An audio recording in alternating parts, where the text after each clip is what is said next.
Muy buenas. Hoy nos vamos a meter de lleno en un viaje alucinante, nada más y nada menos que la historia de la vida. Vamos a intentar responder a la gran pregunta: ¿cómo es posible que pasáramos de una especie de sopa química en la Tierra primitiva a todo esto que nos rodea? Agarraos porque el viaje empieza ya. Es la pregunta del millón, ¿a que sí? ¿Cómo empezó todo? ¿De dónde venimos? Es una duda que ha acompañado al ser humano desde siempre. Pues bien, lo que vamos a hacer aquí es ver paso a paso cómo la ciencia intenta dar respuesta a esta cuestión tan enorme. Pero ojo, antes de lanzarnos de cabeza al origen de la vida, tenemos que entender las reglas del juego. A ver, ¿cómo saben los científicos lo que saben? Esto no va de magia ni de opiniones, ¿eh? Va de un método muy concreto y es fundamental entender cómo funciona. Y aquí es donde entra la protagonista de nuestra historia, la biología, la ciencia de la vida. Y lo más importante, lo que hay que grabar a fuego, es que es una ciencia fáctica. ¿Qué significa esto? Pues que se basa en hechos, en pruebas, en lo que podemos observar y medir. Da igual lo que uno crea, a la biología solo le importan los datos, desde una molécula hasta un bosque entero. Y esta es la receta que usa la ciencia, el método científico. Pensad en ello como el trabajo de un detective. Todo empieza con una observación, una pista. De ahí surge una pregunta: oye, ¿y esto por qué pasa? Entonces se lanza una hipótesis, que es como una conjetura inteligente. Después viene lo crucial, el experimento, poner a prueba esa idea. Si los resultados la apoyan, se llega a una conclusión.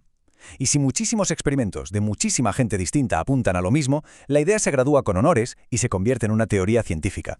Pero que nadie se piense que esto es una línea recta que se acaba. ¡Que va! Como se ve perfectamente aquí, es un ciclo que no para de girar. Cada respuesta que encontramos nos abre la puerta a un montón de preguntas nuevas.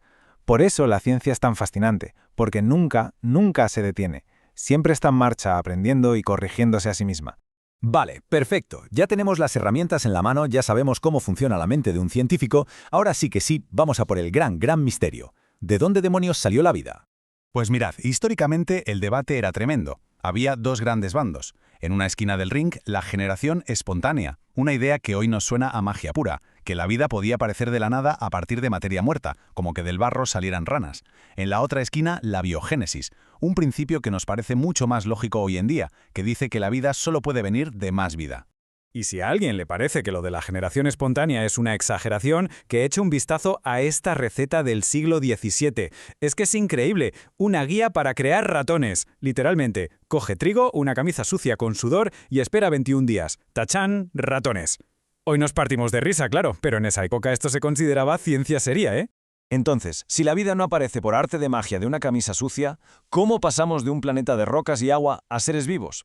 Pues la respuesta moderna es la teoría quimiosintética. A ver, hay que imaginarse cómo era la Tierra al principio, un infierno, sin oxígeno, con volcanes por todas partes, tormentas eléctricas constantes y un océano que era como una sopa caliente llena de químicos. La teoría dice que toda esa energía de los rayos y los volcanes actuó como una batidora cósmica, haciendo que esos químicos simples reaccionaran entre sí y formaran poco a poco las primeras moléculas complejas de la vida. Y lo mejor es que esto no es solo una idea. Se comprobó en un laboratorio. En 1952, Miller y Urey hicieron algo alucinante. Metieron esa sopa primitiva en un frasco. Le metieron chispazos eléctricos para simular los rayos y ¡bingo! Consiguieron crear aminoácidos. Para que nos entendamos, los aminoácidos son como las piezas de Lego con las que se construyen las proteínas. Y las proteínas lo hacen casi todo en los seres vivos. Demostraron que los ladrillos de la vida podían formarse a partir de la no vida. ¡Una pasada! De acuerdo, ya tenemos los ladrillos, pero claro, con un montón de ladrillos sueltos no se construye un edificio, y mucho menos una ballena azul. ¿Cómo pasamos de esas primeras moléculas a la increíble variedad de vida que vemos hoy? Pues la respuesta está en el gran motor del cambio, la evolución. Y aquí también hubo dos ideas enfrentadas. Por un lado, Lamarck, que pensaba que los rasgos adquiridos se heredaban. El ejemplo clásico es el de la jirafa. Se esfuerza por estirar el cuello para comer y sus hijos ya nacen con el cuello un poquito más largo. Pero luego llegó Darwin y lo cambió todo con la selección natural. Él dijo que no, que la cosa es que por puro azar algunas jirafas nacen con el cuello un pelín más largo. Esas comen mejor, sobreviven más y tienen más crías, que heredan ese cuello largo. Con el tiempo, la naturaleza va seleccionando a los más aptos y la especie entera cambia. Y la teoría de Darwin no es una simple corazonada, ¿eh? El expediente del caso está lleno de pruebas por todas partes. Tenemos los fósiles, que son como fotos del pasado, tenemos la biogeografía, que explica por qué hay ciertos animales en unos continentes y no en otros, la anatomía comparada, que nos muestra las similitudes entre nuestros huesos y los de otros animales, la embriología, pero la prueba definitiva, la del algodón, está en nuestra propia bioquímica. Mirad, esta prueba es que es incontestable. Si comparamos una proteína de nuestra sangre, la hemoglobina, con la de otros animales, el patrón es clarísimo. Nuestra hemoglobina es idéntica en un 95% a la de un mono rhesus, pero solo en un 14% a la de una lamprea. Cuanto más cercanos somos en el árbol evolutivo, más nos parecemos por dentro. La prueba está, literalmente, en la sangre. Un momento. Hemos hablado del origen de la vida, de su evolución, pero hemos dado por sentado algo muy básico. ¿Qué es exactamente estar vivo? O sea, ¿cuál es la diferencia fundamental entre una roca y una bacteria? Pues resulta que todos los seres vivos, sin excepción, cumplen una serie de requisitos. Tienen una organización compleja, mantienen su equilibrio interno, eso que llamamos homeostasis, crecen y se desarrollan, reaccionan a lo que les pasa alrededor, eso es la irritabilidad, se mueven, se adaptan a su entorno con el tiempo y, la más importante de todas, se reproducen y transmiten su información a la siguiente generación. Claro, después de miles de millones de años de evolución, el resultado son millones y millones de especies distintas. Un caos de diversidad, vamos. ¿Y cómo se le pone a orden a todo esto? Pues hace falta un sistema, una especie de biblioteca para toda la vida. Y esa biblioteca se llama taxonomía. Es la ciencia de clasificar, ordenar y nombrar a todos los seres vivos, y utiliza un sistema que es simplemente brillante, la nomenclatura binomial.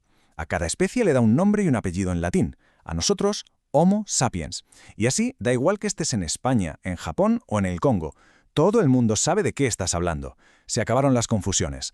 Y este sistema es como una dirección postal, se entiende perfectamente. Empezamos por lo más general, el reino, que sería el país, luego el filo, que sería como la comunidad autónoma, y vamos bajando de nivel cada vez más específico, clase, orden, familia, hasta que llegamos al género y la especie, que es como la calle y el número de tu casa.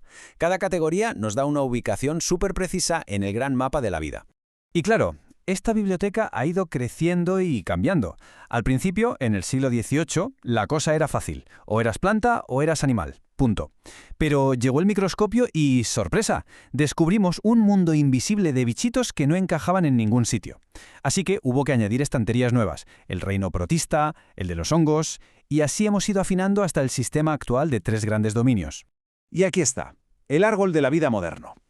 Y es para pararse a pensar un segundo, ¿eh? Toda la vida que conocemos, desde una ameba a un elefante, viene de un único antepasado común. Y se divide en 3 ramas principales, 3 dominios: bacteria, arcaea y eucaria. Lo más alucinante es que todo lo que vemos a simple vista, animales, plantas, hongos, somos solo una pequeña ramita de ese último dominio. Da una perspectiva increíble. Así que hemos viajado desde una sopa química hasta este complejo y maravilloso árbol de la vida. Le hemos puesto nombre y orden a casi todo lo que conocemos. Pero claro, esto solo nos lleva a una última reflexión. Si esto es todo lo que hemos descubierto hasta ahora, ¿qué maravillas nos esperan todavía en los rincones que no hemos explorado? ¿En el fondo del mar? ¿En la selva más profunda? La aventura de descubrir qué es la vida, en realidad, no ha hecho más que empezar.